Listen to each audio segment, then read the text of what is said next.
Punk author Legs McNeil, Please Kill Me, concurred. You have to have a great song, but you also have to have a great image to go along with it.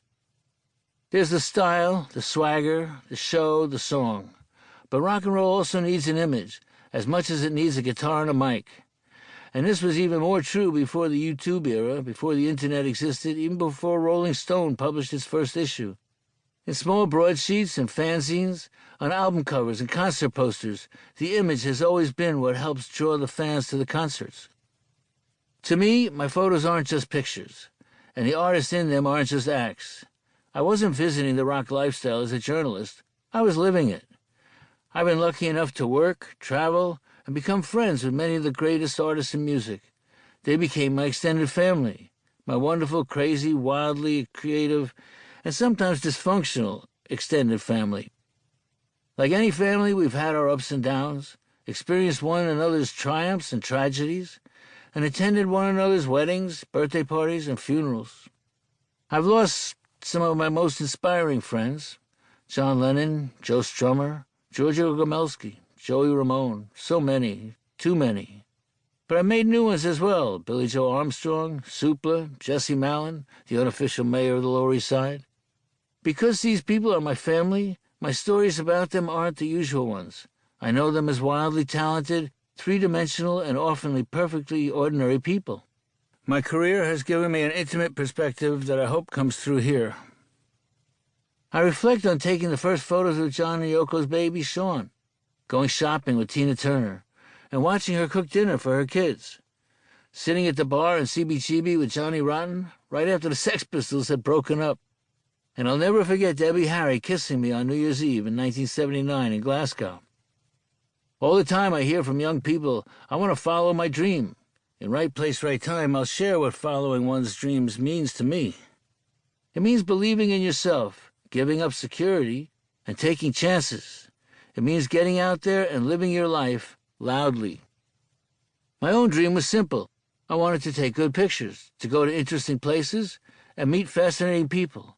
Someone once asked me and Malcolm McLaren, the manager of the Sex Pistols, how we had planned for our success. We both said, "Plan?" Malcolm summarized this attitude well. When you go to sleep at night, you have plans for the next day. The next morning you wake up, the phone rings, and your plans change. You make the best of the day, every day. It takes courage to live like that, every day unplanned, with unexpected turns. But you have to do it if you want to follow your dreams. It's a matter of being in the right place at the right time, and then you have to do the right thing. That isn't something you can plan. You have to follow your instincts and try not to second-guess yourself. That is how I've always lived my life. Growing up in a typical suburban home on Long Island in the 1950s, I saw Elvis on television and listened to rock and roll on Murray the K's Swingin' Soiree, an all-night radio show that I tuned into under the covers in bed, with my parents sound asleep in their room next door. My twin passions, music and photography, were born at the same time. By the age of 5, I was spending hours in the darkroom with my mother, an attorney who was an amateur photographer. I got my first camera when I was 8, and I had my first picture published in a local newspaper when I was 13. Still, in my house, photography was considered a hobby, and in the wider world, rock photography didn't exist. My parents expected me to graduate from college, get a secure job as a businessman, start a family, and live the American dream.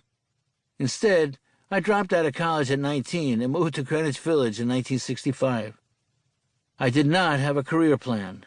My plan was to turn on, tune in, and drop out and live with a rock and roll band. So that's what I did. I arrived in New York City as a naive young man, ready to start having adventures and learning the ways of the city. There were some very lean years, but I could survive on a 25-cent hot dogs and a $1 bottle of wine. At the time I started, and really for most of my career, photographers were servants in the music business, merely there to provide adequate images of an event. Their identity is inconsequential. If I wasn't there to pick up the phone when someone called, then they just called the next photographer on the list. The competition was fierce. My career advanced one contact and opportunity at a time. I'd go to a concert, then to a few clubs, check out what was going on there, then to an after party or perhaps another late-night club. But I took my camera...